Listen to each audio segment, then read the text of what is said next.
How to link WhatsApp to another phone. Hey everyone, welcome back to the channel. In today's video, I will show you how to link your WhatsApp account to another phone. So now, without further ado, let's get started. So first thing first, open the WhatsApp app on your phone and make sure that you're logged in to your account. And now here, once you are inside the app, just tap on the three dot icon which can be seen in the top right corner of the screen. And now here from the drop down menu, just tap on linked device option.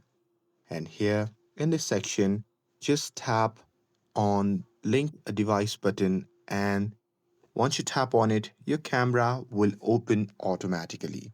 Now here you need this to scan a QR code from other phone.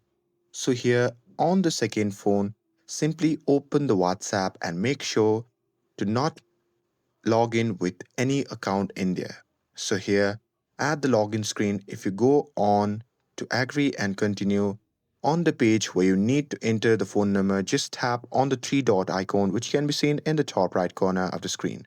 And now here from the drop down menu, just tap on the option that says link as companion devices.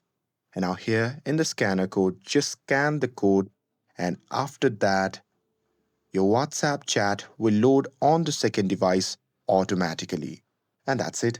Now you can use the same WhatsApp account on multiple phones at once. And with this, if you found this video helpful, then don't forget to like, share, and subscribe to get updated for more videos. Thanks for watching, and I'll see you in the next video.